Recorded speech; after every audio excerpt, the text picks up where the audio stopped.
In the quiet dawn of eastern Australia, where eucalyptus trees lean over slow-moving water, an animal stirs. It glides through the river like a whisper, leaving only a ripple and a question. What on earth am I looking at? This is the platypus, the creature that made 18th century European scientists assume Australians were pranking them, and honestly, who could blame them? It has a duck bill, a beaver tail, otter feet, and it lays eggs. If nature ever had a Build-A-Bear workshop, this would be the prototype someone assembled after 3 espressos and a dare. Some say the platypus is proof that God has a sense of humor. Others say it's proof evolution occasionally hits shuffle. Either way, the animal kingdom still hasn't figured out where to file the paperwork. Let's start with the basics. The platypus is a monotreme, one of only 5 egg-laying mammals on Earth. That's right, mammals that lay eggs. Somewhere a high school biology teacher is sighing because their students are about to ask so many questions. According to evolutionary biologists, monotremes split from other mammals roughly 160 million years ago, back when dinosaurs were still stomping around and the world was basically a sauna with ferns. While other mammals evolved placentas in live birth, monotremes said, "Nah, we're good," and kept the egg thing going like it was a vintage trend worth reviving. Think of monotremes like a vinyl collector of the mammal world. Everyone else moved on to digital, but they're still insisting that the old way just sounds better. And do you blame them? You feel it. So now let's move on to its funky little bill. The platypus bill isn't actually a beak. It's a soft, rubbery sensory organ packed with electroreceptors. These receptors detect the faint electrical signals produced by muscle contractions and prey. In other words, the platypus hunts using electricity like a tiny aquatic Jedi.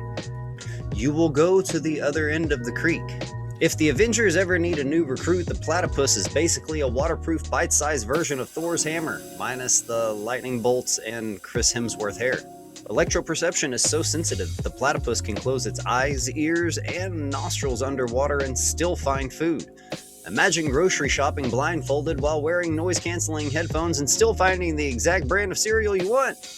That's the platypus. Now onto its rudder.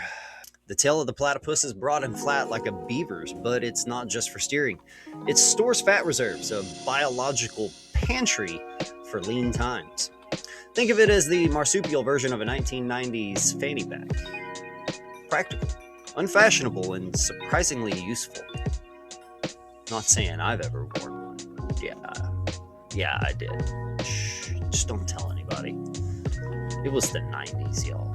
Platypus feet are webbed for swimming, but here's the twist. The webbing retracts on land, revealing claws for digging. It's like the animal kingdom's version of convertible plants from the early 2000s. Shorts and pants in one. Nature loves a multitasker. But what's this about them having venom? What?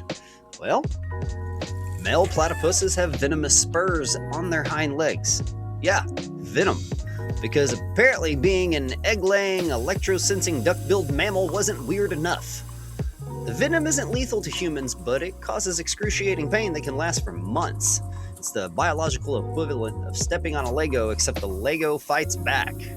Scientists believe the venom plays a role in male-to-male competition during breeding season. It's basically nature's way of saying, "Calm down, fellas." And on to the females. The female platypuses lay 1 to 3 leathery eggs and curl around them for incubation. After hatching, the babies, called puggles, which sounds like a discontinued 80s toy, lap milk that steeps from pores in the mother's skin. Platypuses don't have nipples.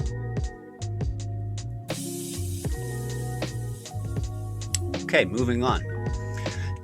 Nature said keep it simple and went with milk sweating. Who doesn't like to drink sweat? It's like the mammalian version of those old lawn sprinklers that just sort of missed everything in the general area. If the animal kingdom had a group chat, the platypus would be the one everyone keeps asking, "So what exactly are you?" The birds would say nice beak. The reptiles would say cool legs. The mammals would say welcome, I guess. And the platypus would just shrug and dive underwater, electrolocating worms like it's nobody's business. The platypus genome is a mosaic of traits from across the evolutionary tree.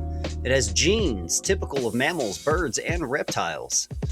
It's as if evolution opened 3 different textbooks and said, yeah.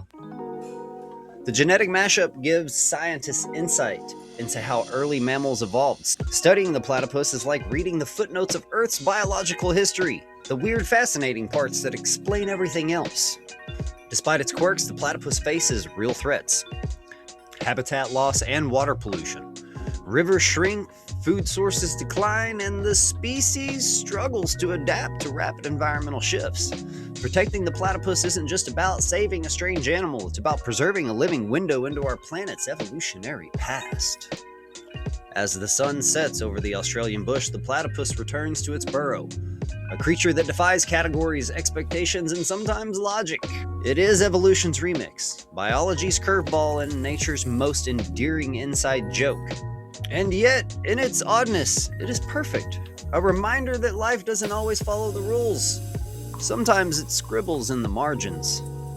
And that's where the best stories live. Dive underwater, electrolactating worms like it's nobody's business.